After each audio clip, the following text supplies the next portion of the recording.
네, 안녕하세요. 저는 방금 소개받은 국립수산과학관에서 교육을 총괄하고 있는 장혜진 부장입니다. 만나서 반갑습니다. 자, 오늘 제목 보니까 우리 바다 연체동물의 재미있는 과학 이야기라고 되어 있어요. 그 전에 제가 이제 어떤 일들을 하고 우리 과학관에 대해서는 조금 설명을 하고 싶거든요. 우리 친구도 혹시 부산에 있는 국립수산과학관에 와본 적 있을까요? 아니요, 그죠? 대부분 안 와봤죠? 그러면 오늘 선생님 강의가 마음에 든다. 그러면 우리 과학관에 꼭 올해 안에 한 번은 방문해 주면 좋겠습니다. 자, 저는 이렇게 방금 소개받은 것처럼 과학관에서 교육을 총괄하고 있고, 뭐, 일간지에도 이렇게 신문에도 조금 나기도 했고, 좀 큰 상도 이렇게 받았습니다. 그래서 나름 부산에서는 좀 유명한 강사이기도 한데요. 우리 친구들이 오늘 제가 대구에 이렇게 초청을 받아서 수업을 하러 온 만큼 그 한 시간, 이 시간이 좀 의미 있는 시간이 될 수 있도록 우리 친구들도 좀 잘 들어주면 좋겠어요. 방금 얘기한 것처럼 우리 과학관은 97년도에 개관을 했거든요. 그래서 내년에 이제 30주년이 되거든요. 내년에 아마 좀 큰 행사를 하게 될 것 같아요. 올해는 지금 저희가 수족관을 리모델링을 하고 있어요. 그럼 우리 과학관들 한번 볼까요? 안에 보면 이렇게 큰 고래 뼈가 전시가 되어 있고요. 그 다음에 해양자원, 수산자원에 대한 내용들 전시물로 구성이 되어 있으면서 어업기술이나 양식기술에 대한 전시관도 구축이 되어 있습니다. 우리 친구들 재밌어 보이나요? 네, 재밌어 보이죠? 그런데 이렇게 보면 또 수산과학 미래 꿈터라고 해서 우리 친구들이 이렇게 그림 그려서 물고기에게 약도 줄 수 있고 이렇게 할 수 있는 전시물들도 있으니까 꼭 와서 한번 확인해 보면 좋을 것 같고요. 마지막 코너에 보면 아까 얘기했던 이렇게 아쿠아리움이 있는데 이거는 지금 이 모습보다 훨씬 더 좋은 모습으로 지금 공사를 하고 있어요. 8월 말까지 예정되어 있어서 우리 친구들이 아마 9월부터 오면 예쁜 과학관의 아쿠아리움을 볼 수 있어요. 그런데 우리 아쿠아리움 가면 거의 대부분 돈 내고 가죠. 우리 과학관은 주차료도 무료, 그리고 여기 전시관도 다 공짜니까 우리 친구들이 무료 아쿠아리움을 볼 수 있어요. 그리고 여름방학에는 선생님이 또 오징어 해부 수업을 하거든요. 그래서 혹시 관심이 있으면 여름방학에 일요일 첫째 주, 둘째 주, 셋째 주 선생님이 수업하니까 그때 오셔서 우리 오징어 해부 수업도 같이 하면 부모님과 같이 하는 수업입니다. 그래서 오셔서 같이 수업을 또 들을 수 있으면 선생님 볼 수 있어요. 자, 그러면 우리 본론으로 한번 들어가 볼까요? 자, 오늘 강의 목록은 연체동물에 대해서 우리 한번 배워볼 거고요. 그 연체동물 중에서 우리 실생활에서 자주 보게 되는 4가지 종류에 대해서 조금 알아볼 건데 그 4가지 종류들에 대해서 설명을 하면서 그 종류들이 어떤 과학적인 우리한테 이로움을 주고 있는지 또 과학적인 원리를 가지고 있는지를 한번 설명해 보려고 해요. 자, 그러면 우리 연체동물에 대해서 먼저 알아볼 건데요. 우리 친구들 바다는 생명의 보고라고 얘기해요. 생명의 보고라는 뜻은 그만큼 많은 생물들이 바다에 살고 있다는 뜻이거든요. 자, 그러면 여기서 퀴즈. 짠! 이거 뭐예요? 지구인 거 다 알고 있죠? 자, 하나, 둘, 셋 하면 손 드는 거예요. 지구에 우리 바다 톡톡을 들었던 친구들은 분명히 다 알 거를 경쟁이 많이 심할 것 같은데 자, 바다는 지구의 몇 %를 차지할까요? 여기 친구 제일 먼저 손 들었어요. 정답입니까? 정답입니다. 선생님이 오늘 물고기 스티커를, 예쁜 스티커를 가지고 와서 우리 친구한테 선물로 하나 드릴게요.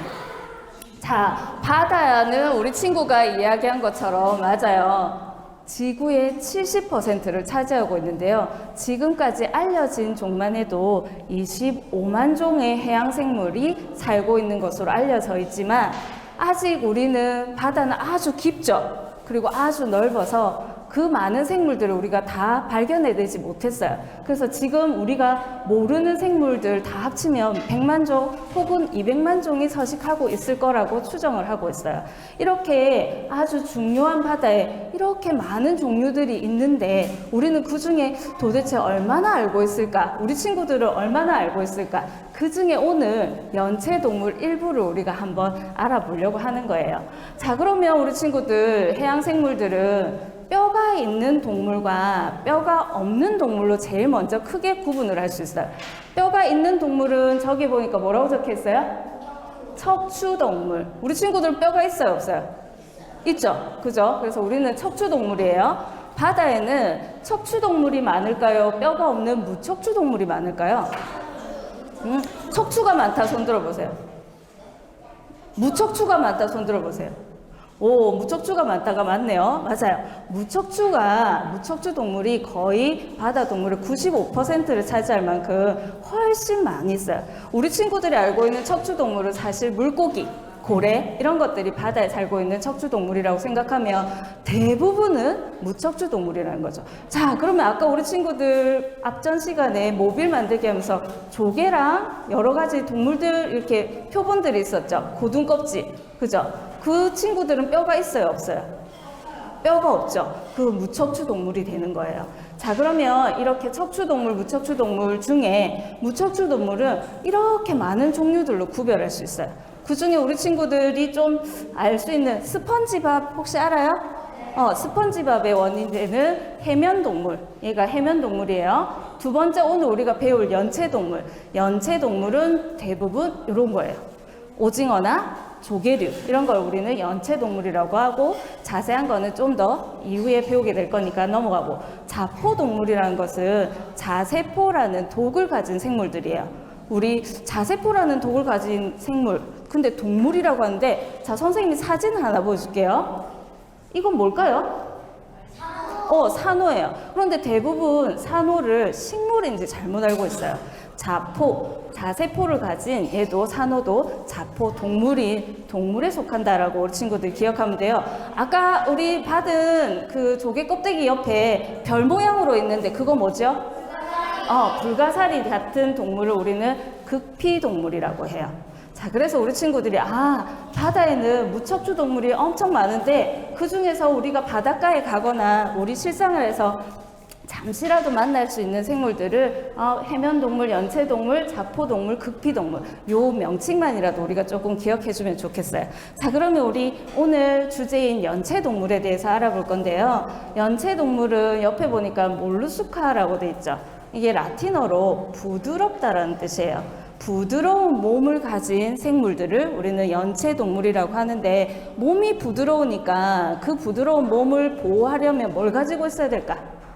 그치, 껍데기를 가지고 있어야 되겠죠. 그래서 대부분의 몸을 보호하는 단단한 껍데기를 가지고 있는 동물을 우리는 연체동물이라고 한다라고 이렇게 기억을 해주면 되고 연체동물은 아까 우리가 봤던 무척추 동물 중에서 거의 대부분을 차지하고 있다고 기억해주면 돼요. 자, 그러면 우리 연체동물 중에 주요 4강, 4개의 주요한 생물들을 우리가 볼 텐데요. 첫 번째는 복족강이라고 되어 있어요. 이 복족강은 배복자, 발족자를 썼어요. 그래서 배가 발의 역할을 하는 것을 복족강이라고 하는데 옆에 보니까 사진 밑에 나와 있죠. 전복이나 뿔소라, 달팽이 우리 친구들 또는 다슬기 이런 것들이 복족강이라고 보면 돼요. 그래서 껍질이 한 개이거나 꼬여있는 껍질을 가지고 있으면 복족강이라고 기억을 해주면 돼요. 그러면 우리 친구들이 아까 받은 그 표본에서 복족강이 보이나요? 거기 빙글빙글 꼬이는 조개 껍데기 하나 있는 거 보이죠? 고둥이라고 얘기를 하는데 대부분 그런 것들을 우리는 복족강이라고 한다. 그러면 두 번째는 부족강, 이메폐강이라고 하는 껍질이 2개로 열었다가 닫혔다가 할 수 있는 종류들을 우리는 이메폐강이라고 해요. 그럼 우리 부모님들은 잘 아시겠지만 여기 보면 홍합이라고 하고 가리비라고 하고 우리 친구들 혹시 바지락이라고 알아요?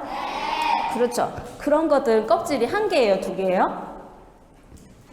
2개죠. 열렸다가 닫혔다가 하는 그런 종류들을 우리는 이메폐강이라고 해요. 그리고 앞에 아까 선생님이 먼저 설명했던 내용 중에 두족강, 연체동물 사진 보여줬을 때 오징어 같은 거 있었죠. 그때 두족강이라고 하는데 이 두족강은 머리, 발족, 머리에 다리가 달려있는 동물을 두족강이라고 해요. 그러면 우리 친구들이 자세히 보세요. 여기 보니까 오징어는 길쭉하게 생긴 부분을 우리는 사실은 머리라고 이야기하고 문어는 동그랗게 생긴 부분을 우리가 대부분 머리로 잘못 알고 있어요. 근데 여기에는 뭐가 들어가 있냐면 내장이 들어가 있어요. 우리가 몸속에서 소화시키는 위, 장 이런 것들이 다 여기에 들어가 있어서 여기가 뭐냐면 몸통이에요. 그리고 문어도 동그란 부분이 몸통이에요. 그러면 머리는 어디냐? 지금 지나고 있는 눈이 있죠. 아래쪽에 보면 눈이 있죠. 그리고 문어도 아래쪽에 눈이 있어요.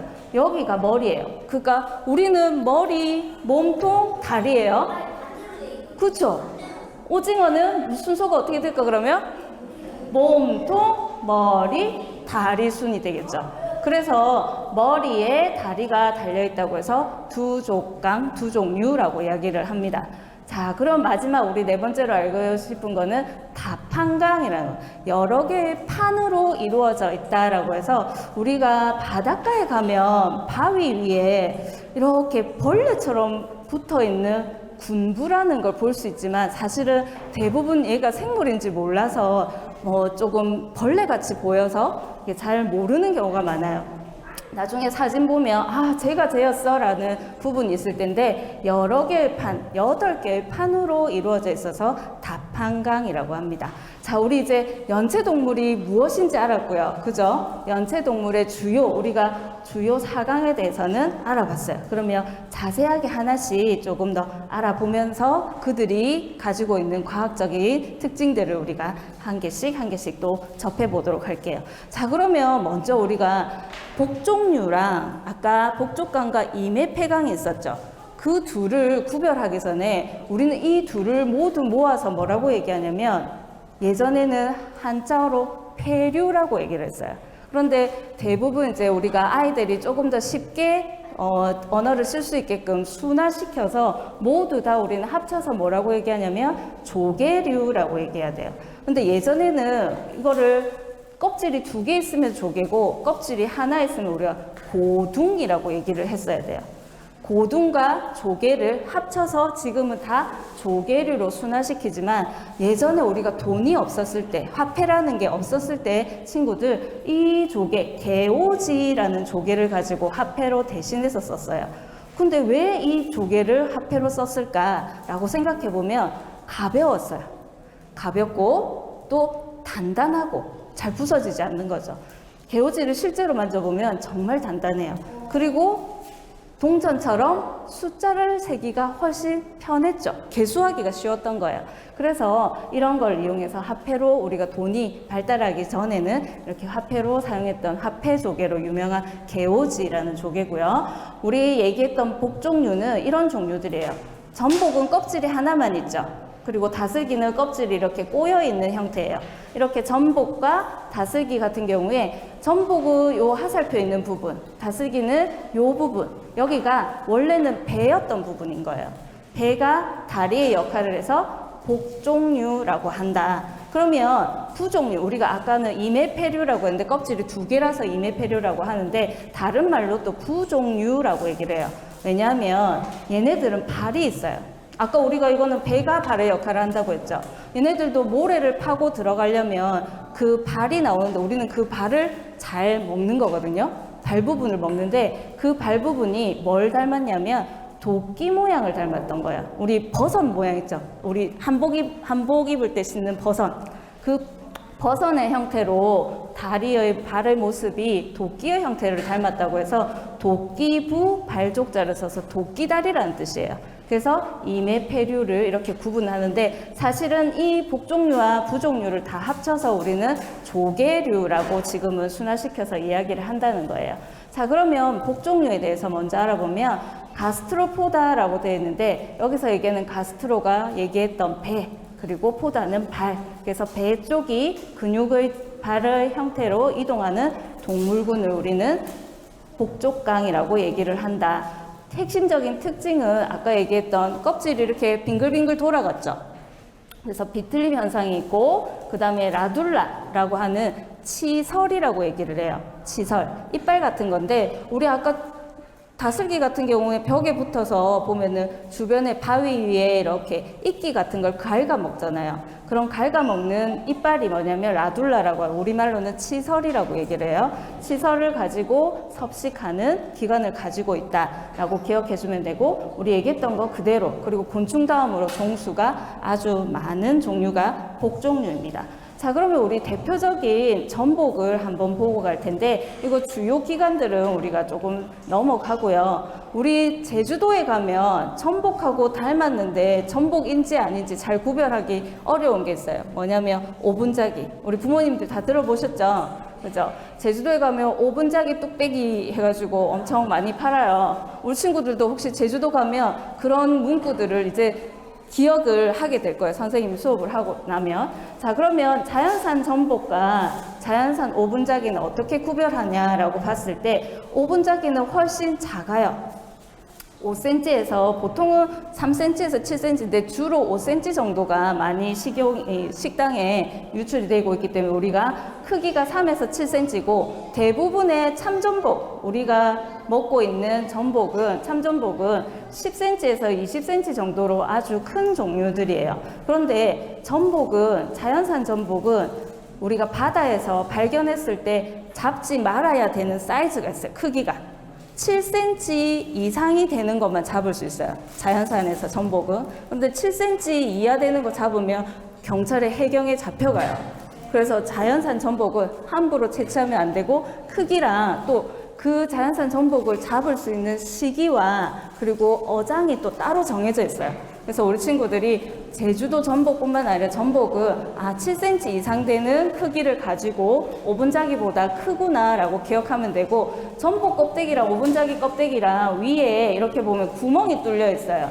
그 구멍의 개수가 어디가 많은 것 같아요? 오분자기가 훨씬 많죠. 오분자기는 보통 7개에서 8개가 이렇게 동그랗게 보이고, 참전복은 5개 정도가 이렇게 보이게 돼요. 그래서 우리 친구들이 껍데기를 보고 볼 수 있고, 오분자기 껍데기는 또 얇아요. 근데 전복의 껍데기는 두꺼워요. 그래서 오분자기는 이렇게 손으로 꾹 누르면 잘 깨져요. 근데 전복은 절대 안 깨져요. 왜냐하면 그 얘기를 전복이 가지고 있는 과학에서 얘기를 할 텐데, 전복은 좀 더 알아보아야 되겠죠. 왜냐하면 우리가 많이 봐요. 식탁에서도 많이 먹게 되는 전복이기 때문에, 첫 번째, 전복의 수명은 얼마나 될까요? 돼 있네요. 전복은 얼마나 산다고 돼 있어요? 글씨 보이나요? 8년. 전복은 최대 8년 정도 대부분 사는 것으로 보고가 되고 있고, 그럼 전복은 무엇을 먹고 살까요? 해조류를 좋아한다고 해요. 그래서 미역, 다시마 이런 대형 갈조류를 주로 먹고 살고, 전복의 양식장에 가면 전복을 키우기 위해서 대부분 미역하고 다시마를 먹고 살기 때문에 전복은 전복의 먹이도 우리가 먹는 거죠. 미역과 다시마. 그 전복은 하나도 버릴 게 없다라고 우리가 기억할 수 있어요.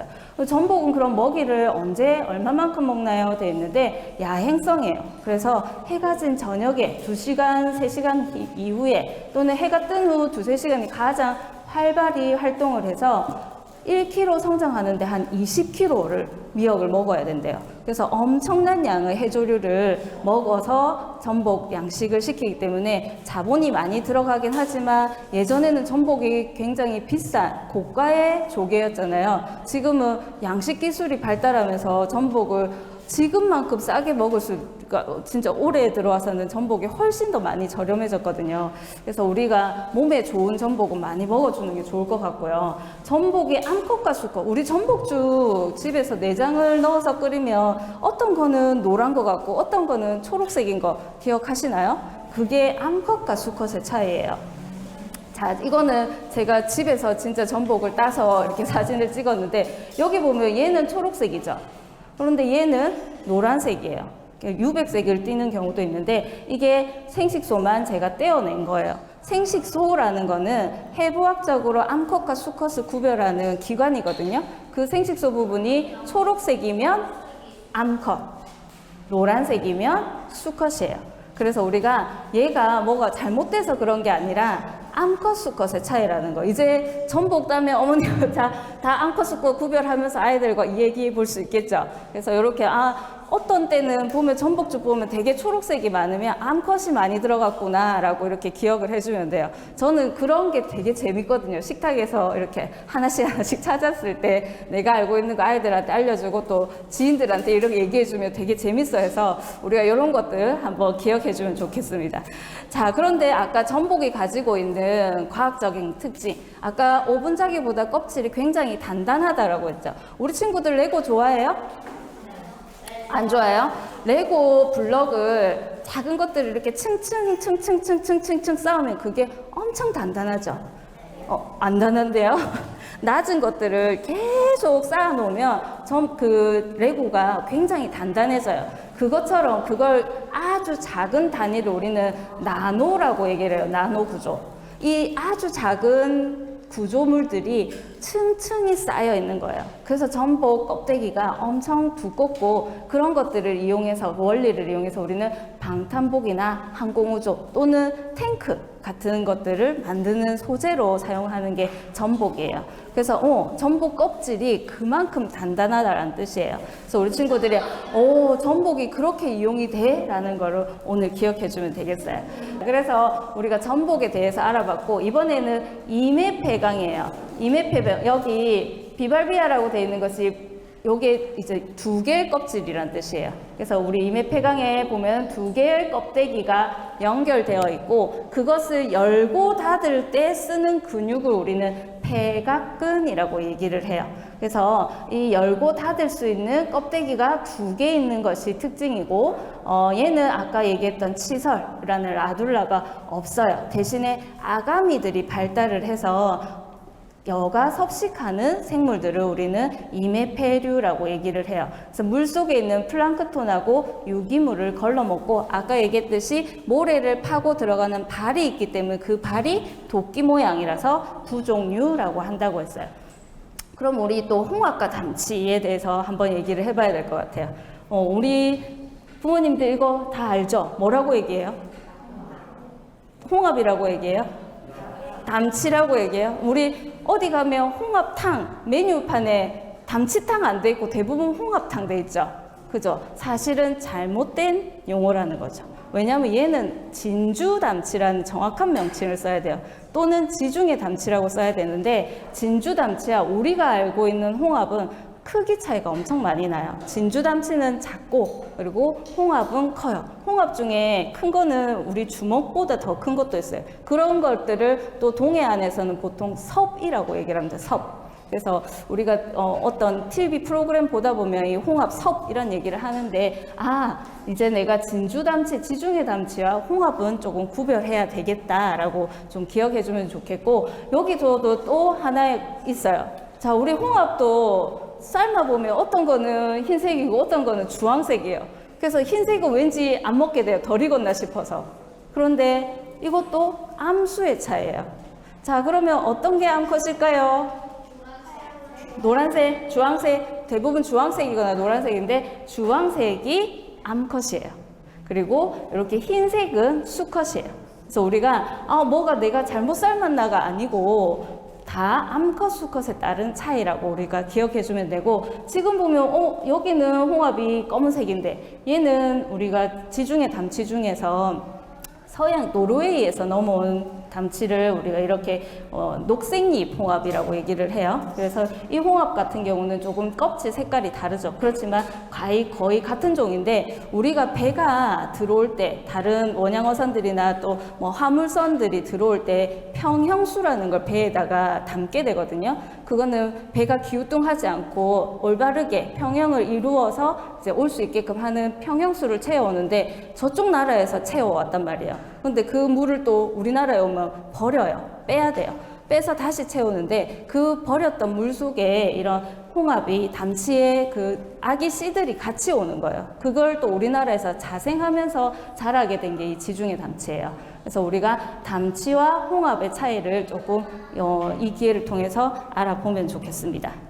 자, 그런데 이 홍합도 신기한 접착제라고 되어 있어요. 우리가 아까 얘기했던 이 담치 같은 경우 바닷가에 가서 까맣게 붙어 있는데 실같이 달려 있는 것이 본 적 있으세요? 담치 같은 거 보면 딱 떼면은 거기에 갈색 실 같은 게 있어요. 그 실들을 가지고 그 바위에 붙어 있는 거거든요. 그런데 그 바위에 붙어 있는 걸 우리가 떼려고 하면 엄청 잘 안 떼져요. 그래서 끌개 같은 걸 가지고 떼야 되는데 그만큼 접착력이 뛰어나다는 거죠. 그래서 홍합의 접착력을 그걸 우리가 실을 족사라고 얘기를 하는데 그 족사에 가지고 있는 성분들을 분석을 해서 우리가 녹는 실. 우리 친구들 수술받 어디 찢어져서 이러면은 꼬매야 돼요. 꼬맸을 때 옛날에는 실로 꼬매가지고 이거 다시 실밥 떼러 갔잖아요. 일주일 후에 실밥 떼러 가야 되는데 지금은 이 족사에서 나온 생체 실 가지고 하면 그게 그냥 녹는 실. 정말 이 홍합이 그냥 바위에 붙어 있는 생물인데 이렇게 많은 우리 생활에 접착을 가지고 우리 생활에 도움을 주고 있고 많은 연구진들이 이거 하나도 연구를 하고 있구나 우리가 기억을 하면 좋겠습니다. 자, 그러면 여기서 조금 퀴즈 가볼까요? 왜냐하면 이메페류들은 굉장히 좀 많아요. 그래서 우리가 여기서 조금 퀴즈를 보면 우리나라에서 가장 큰 조개는 뭘까요? 자, 키조개. 그런데 우리 친구들은 키조개가 뭐야 할 거예요. 사진 한번 볼까요? 짠, 요렇게 생긴 거예요. 키조개는 아까 얘기했던 이 껍질을 열고 닫는 관자만 우리가 잘 먹죠. 그래서 키조개는 우리나라에서 가장 큰 조개예요. 자, 그럼 두 번째, 세계에서 가장 큰 조개는 뭘까? 대왕조개 또는 거인조개라고 얘기를 해요. 이렇게 큰 조개이기 때문에 대왕조개라고 하는데 대왕조개의 특징은 이렇게 줄무늬가 5개가 있어요. 5개가 있고 이렇게 큰 입구에 여러 개의 색깔을 띠는데 조개마다 색깔이 다 달라요. 여기에는 세균이 같이 살고 있어요. 죽산델라라고 하는 세균이 살고 있는데 그 세균은 광합성을 해야 되거든요. 얘는 다른 거 안 먹어요. 죽산델라가 광합성하면서 만들어낸 동화작용으로 만들어낸 영양분을 먹고 살기 때문에 죽산델라가 없으면 얘도 거의 죽어버려요. 그러면 광합성을 하기 위해서는 뚜껑을 닫고 있으면 안 되겠죠. 그래서 항상 거의 열고 있어요. 하늘을 향해서 열고 있는데 다이버가 잠수했다가 좋아 너무 예뻐 이러고 손을 넣었어요. 조개가 놀라면 어떡해요? 닫아버리죠. 그래서 다친 채 그 힘을 못 이기니까 다이버들이 여기에 다리가 하나 끼어서 또는 손이 끼어서 많이 발생하다 보니까 사람을 죽인다라는 조개가 된 거예요. 얘는 죽일 생각이 전혀 없었어요. 그냥 만지는데 뚜껑이 닫힌 것 뿐이에요. 조개 건드리니까 다치잖아요. 그죠? 그래서 킬러 클램이라는 별명이 붙게 되었고 복부 쪽에 이렇게 파도 모양 주름이 있는 곳에 아까 얘기했던 죽산델라가 살고 있고 죽산델라가 표면에 살고 있는 세포들인데 색소를 가지고 있기 때문에 색깔이 다 다르고 광합성을 위해서 항상 열어두고 있다. 그래서 우리 친구들이 혹시 조금 따뜻한 바다에 가면 요 거인조개가 아주 큰 조개도 있지만 작은 조개도 있어요. 그래서 우리나라 뭐 키조개만한 조개도 있고 전복만한 조개도 있으니까 잘못 건드리면 손가락이 다칠 수 있으니까 건드리지. 스노클링 하다 혹시 만지거나 이렇게 할 때 정말 조심해야 되는 조개입니다. 자, 우리나라에 보면 굴을 잘 먹는 사람도 있고 잘 못 먹는 사람들도 있어요. 그런데 굴은 노로바이러스 들어보셨죠? 그래서 우리가 생으로 먹는 걸 되게 꺼려 하지만 사실은 옛날부터 우리가 바다의 우유라고 해서 단백질 성분을 많이 갖고 있어서 굴은 유명한 영양 성분으로 우리가 많이 이용을 하는데 미국 FDA가 정한 청정해역 우리나라에 이렇게 5개, 6개 수역에서는 자라는 굴들은 굴이 정말 깨끗한 데서 자라야지만 수출을 할 수가 있거든요. 굴은 우리나라보다 사실은 외국에서 훨씬 더 많이 먹기 때문에 수출하는 데 주 요점을 두고 그래서 그 수역을 계속 조사를 하러 나와요. 그래서 조사를 해서 깨끗한지 아닌지 그거를 확인해가지고 거기에 승인이 돼야 수출이 가능한 부분이 있거든요. 그래서 이렇게 우리가 굴을 이용할 때도 노로바이러스 때문에 사실은 저도 굴을 너무 좋아하지만 먹을 때는 대부분 좀 익혀 먹으려고 하는 편이에요. 괜히 또 너무 힘들기 싫으니까. 그래서 우리 친구들 같은 경우 먹일 때도 사실은 익혀서 먹는 게 어린일 때는 좋을 것 같습니다. 그런데 이 굴은 가지고 있는 기능이 뭐냐면 필터가 뭐냐면 정수기 역할을 해요. 바닷속에. 바닷속에 아주 먼지가 막 뿌옇게 있을 때 굴을 탁 넣잖아요. 굴을 넣으면 굴이 그 필터 작용을 해서 물을 먹고 뱉어내고 물을 먹고 뱉어내고 하면서 물을 깨끗하게 만들어줘요. 그 양이 하루에 한 190에서 200리터를 여가를 할 수 있는 바다의 정수기라는 별명을 가지고 있거든요. 그래서 우리 친구들은 사실 굴은 껍데기 까진 것만 봐가지고 껍질 닫혀 있으면 이게 뭔지 잘 모르는 경우가 많아요. 그래서 그런 부분들도 우리가 좀 알려주려고 많이 노력을 하고 있고, 이 껍데기가 보면은 탄소로 돼 있어요. 칼슘, 탄산칼슘으로 되어 있어서 이 탄산칼슘이라는 거는 우리 친구들 지구 온난화 되게 많이 지구 기후 위협이라고 얘기할 정도로 기후 변화에서 우리가 많이 변해가고 있는데, 그런 것들이 이산화탄소 때문에 지구 온실 효과 들어봤죠? 그렇죠? 이산화탄소를 줄여주는 역할을 해주는 게 이 탄산칼슘 껍질이에요. 그래서 우리 친구들 여기 보면 블루카본이라고 되어 있는데, 이렇게 해양에 있는 바다의 탄소 저장고를 우리가 블루카본이라고 이야기를 합니다. 자, 이렇게 우리의 굴의 여가 작용까지 한번 봤고요. 가리비 눈이 있을까? 사진 한번 보여줄게요. 이건 제가 이제 저기 어디 어패류 시장에 가서 사진을 찍었던 홍가리비예요. 홍가리비를 이렇게 열린 걸 보니까 여기 파란 점들 보이나요? 이 파란 점들이 가리비의 눈이에요. 사실은 이거 알고 나면 가리비를 잘 못 먹겠다고 하더라고요. 그런데 제가 학교 다닐 때, 사실은 대학교 다닐 때 가리비가 눈이 200개 정도 있어요 라고 배우면, 그런데 그 눈은 태아되어서 잘 못 봐요 라고 배웠어요. 그런데 2017년도에 과학적으로 가리비의 눈의 기능을 발견해냈어요. 그래서 그게 과학적으로 어떤 기능을 하냐면, 우리가 보는 사물의 원리는 사실은 빛이 볼록 렌즈 같은 걸 통과해서 우리는 뒤쪽에 망막에 우리 상이 비치면서 우리가 시력을 보는 거거든요. 물체를 인식하게 되는데, 가리비나 인공위성, 우리 우주의 우주선 같은 경우 보면 뒤에 있는 오목 렌즈, 거울 같은 효과에 반사시켜서 망막으로 전달해서 볼 수 있어요. 이게 지금 가리비의 눈을 확대한 거예요. 전자현미경으로.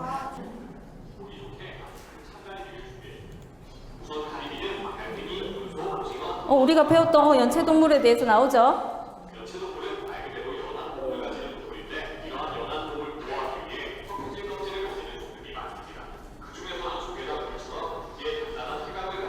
이거 뭐랬더라? 이메페리오, 그죠? 이제 다 알겠죠?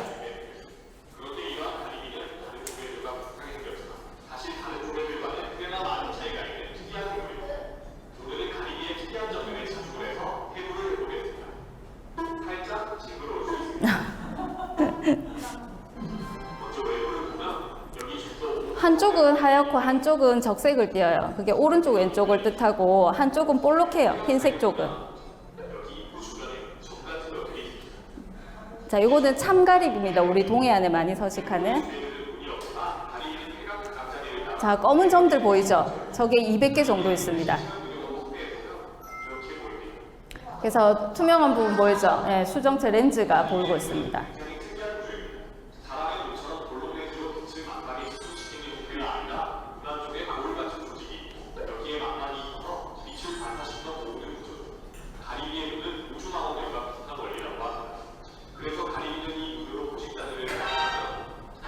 도망갑니다. 가리비는 헤엄을 칠 수 있어요.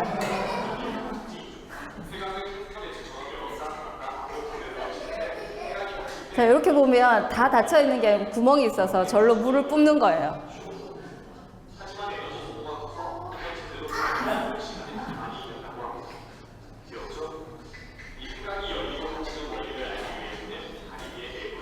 아까 우리 뭐라고 했더라? 열고 닫는 걸 조절하는 근육을 지금 그 부분을 자르고 있는 거예요.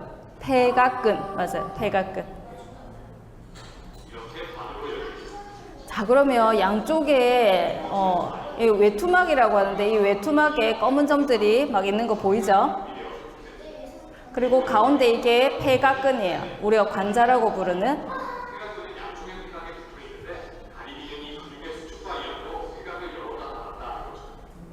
이렇게 수축이완해요. 저희는 가리비 해부 수업도 하는데 살아있을 때 이렇게 하면 저 근육이 움직이는 거가 아이들이 관찰을 할 수 있거든요. 조금 다른 형태인 걸 알 수 있죠.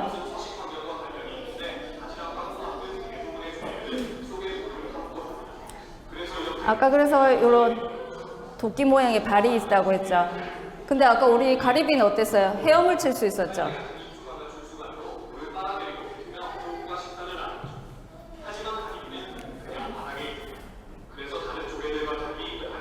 발이 태화되어 있어요.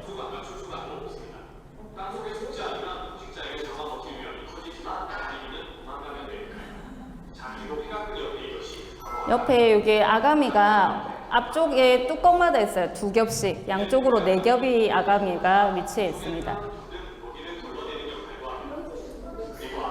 아가미를 떼면 이렇게 주황색으로 보이죠. 이것도 아까 암수 구별을 할 수 있는 생식소. 수컷은 흰색, 암컷은 주황색. 여기 입술판이라고 얘기를 하는 입구예요. 먹이를 먹는 입구.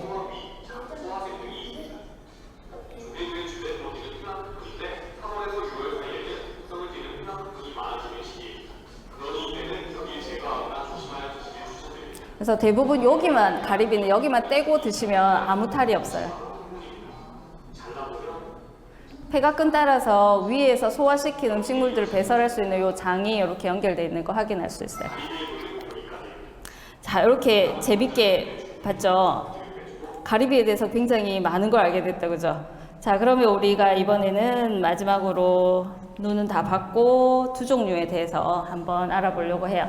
두 종류는 아까 얘기했던 머리에 다리가 있는 생물들. 그래서 우리가 문어, 오징어류인데 이걸 우리가 한번 분류를 해볼게요. 자, 여기에 보이는 많은 두 종류 중에 우리는 아가미의 개수에 따라서 사세류와 이세류로 구분할 수 있어요. 그런데 여기에 있는 것 중에서 사세류는 넉사자, 아가미가 4개인 생물들이는 거예요. 아가미가 4개인 건 사세류, 지금 여기 보이는 앵무조개밖에 없어요. 선생님, 두 종류라고 했는데 왜 쟤는 이름에 조개라고 붙었어요? 조개 껍데기 같은 껍질이 있어서 앵무조개라는 이름이 붙어 있고요. 나머지는 다 이세류라고 보면 돼요. 그 중에 우리가 실생활에서 많이 보는 오징어와 문어로 우리는 구분해서 할 수 있는데, 자, 우리 친구들, 이 선생님 방금 이름 뭐라고 했죠? 앵무조개라고 했죠. 앵무조개는 우리가 지금은 지구상에 없는 누구의 조상이 있어요.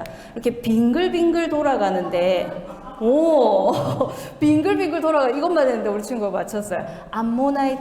암모나이트랑 똑같아요. 그래서 암모나이트도 단단한, 암모나이트 조개 아니었어요? 이런 사람 굉장히 많아요. 그래서 암모나이트도 두 종류예요. 그리고 앵무조개도 두 종류. 그래서 이 껍질 부분을 잘라서 보면 거기는 공기방이라는 게 있어요. 공기방이라는 건 뭘 넣는 거예요? 공기. 우리 친구들 중에 혹시 물고기가 물에 뜰 수 있게 해주는 기관이 뭔지 아는 사람? 두 글자로. 불에예요. 불의 역할인 거예요. 그래서 이 껍질은 사실은 텅텅 비어 있어요. 공기만 넣었다가 뺐다가 할 수 있어요. 그 공기방이 30개에서 35개, 커지면서 이제 늘어나는데 30개, 35개로 된 공기방에 공기를, 부력을 조절하는 역할을 하는 거예요. 그 껍질들이 점점 이세류로 가면서 사라진 거거든요. 그 진화 과정은 조금 이따 설명을 할게요. 자, 그러면 우리 사세류는 아까 얘기했던 앵무조개만 지금 현존하고 있고, 이세류는 10개인지 8개인지에 따라서 우리가 10완목과 8완목으로 구별해요. 여기서도 완자가 사실은 팔을 뜻하는 뜻이거든. 팔완자예요, 한자가. 그래서 10개의 팔이냐 8개의 팔이냐. 두 종류. 아까는 머리에 다리가 있다고 해놓고는 여기서는 왜 또 팔이라고 얘기를 하죠, 그죠?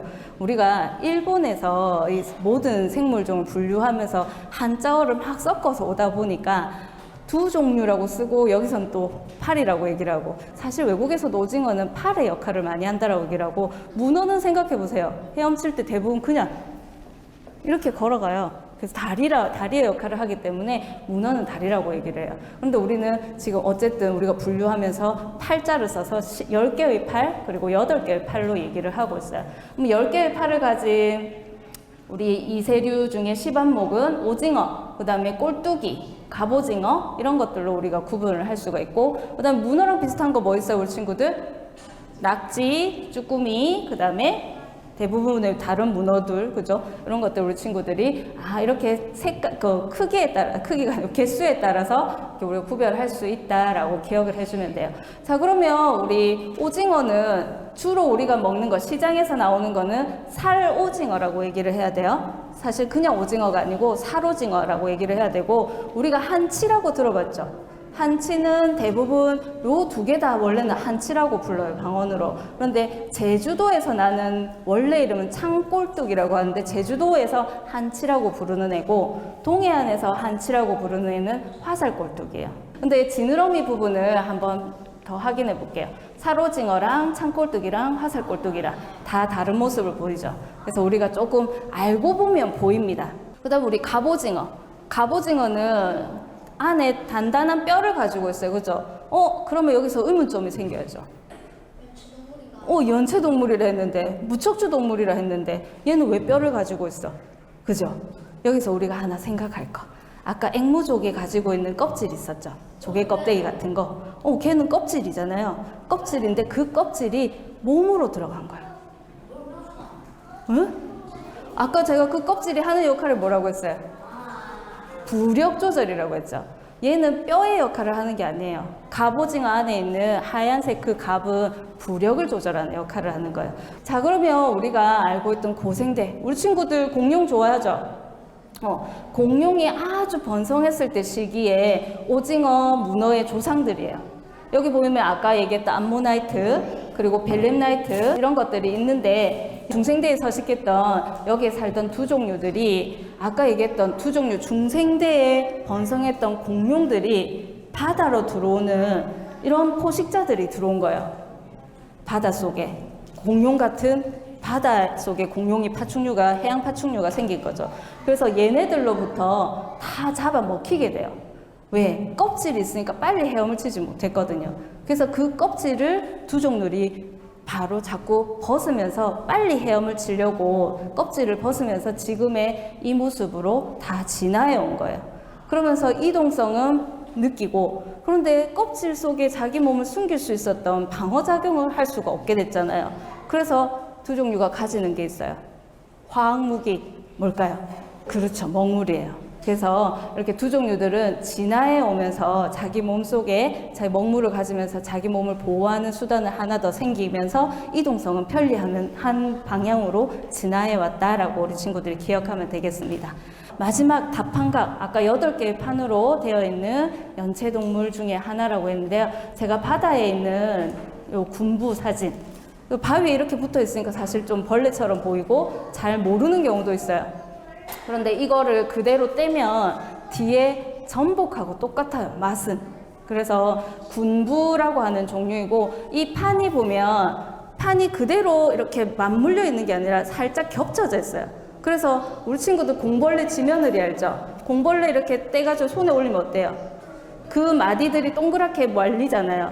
얘네도 마찬가지로 그 8개의 판들이 유연성을 가지고 있어서 바위에서 떼면 자기 몸을, 안에 부드러운 부분을 보호하기 위해서 이렇게 몸을 딱 마는 형태로 바뀌어요. 그래서 우리 친구들이 혹시나 바닷가에 가면 이 군부를 직접 한 번은 떼어보면 그 힘이 엄청난 것도 알 수 있고, 떼었을 때 자기 몸을 보호하려고 이렇게 몸을 마는 모습을 보면 좀 신기한 부분들을 관찰할 수 있어요. 우리가 볼 때는 어쩌면 하찮은 동물 같지만 살기 위한 기작들을 다 과학적으로 가지고 있는 모습을 우리 친구들이 오늘 다 한번 배워봤어요. 그래서 제가 조금 시간이 모자란 것 같아서 급하게 조금 빨리 왔는데, 우리 오늘 연체동물에 대해서는 우리 친구들 재밌게 잘 들었나요? 그러면 오늘 선생님 강의는 여기서 마치는데